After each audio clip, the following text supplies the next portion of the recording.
de peur que l'Éternel ne le voie et que cela ne lui déplaise.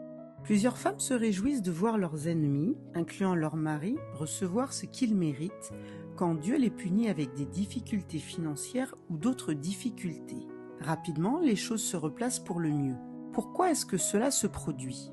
Ne te réjouis pas de la chute de ton ennemi et que ton cœur ne soit pas dans l'allégresse quand il chancelle, de peur que l'Éternel ne le voie, que cela ne lui déplaise et qu'il ne détourne de lui sa colère. Proverbe 24, verset 17. Si votre cœur crie vengeance, même si vous ne le faites pas vous-même, Dieu ne continuera pas sa vengeance contre vos ennemis. Si votre cœur est droit, vous serez rempli de tristesse, mais vous saurez que peu importe ce qui arrive à vos ennemis, c'est pour le mieux, de sorte qu'ils puissent en venir à connaître Dieu plus intimement. Après tout, c'est ce que ça vous a pris à vous aussi pour avoir votre attention.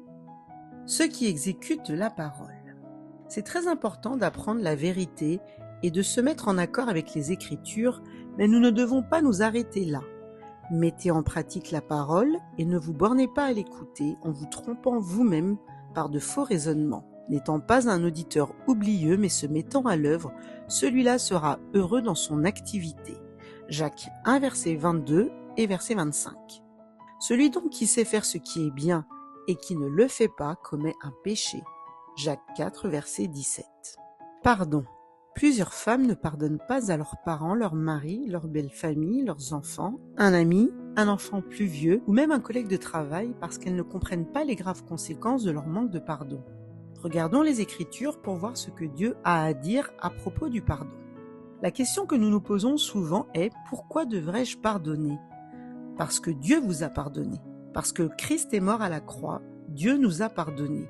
Soyez bons les uns envers les autres, compatissants, vous pardonnant réciproquement comme Dieu vous a pardonné en Christ. Éphésiens 4, verset 32. Pour le pardon des péchés. Jésus a répandu son sang pour le pardon de tous les péchés. Et presque tout d'après la loi est purifié avec du sang, et sans effusion de sang, il n'y a pas de pardon. Hébreux 9, verset 22. Car ceci est mon sang, le sang de l'alliance qui est répandu pour plusieurs, pour la rémission des péchés. Matthieu 26, verset 28.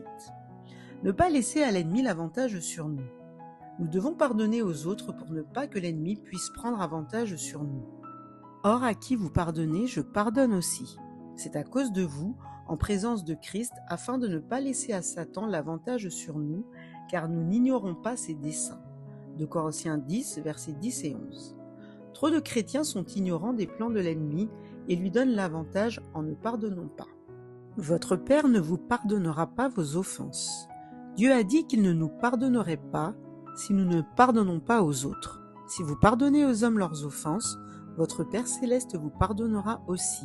Mais si vous ne pardonnez pas aux hommes, votre Père ne vous pardonnera pas non plus vos offenses. Matthieu 6, versets 14 et 15. Assurez-vous que le pardon ne vient pas que de vos lèvres. C'est ainsi que mon Père céleste vous traitera si chacun de vous ne pardonne pas à son frère de tout son cœur. Matthieu 18, verset 35. Lisez Matthieu 18, du verset 22 au verset 35. Un bon test est la façon dont vous parlerez de la personne que vous dites avoir pardonné. Si vous parlez encore d'eux, vous n'avez sans aucun doute pas encore pardonné. Réaffirmez votre amour pour lui. Pour libérer votre offenseur de toute tristesse, vous devez bien plutôt lui pardonner et le consoler, de peur qu'il ne soit accablé par une tristesse excessive. Je vous exhorte donc à faire acte de charité envers lui. 2 Corinthiens 2, versets 7 et 8.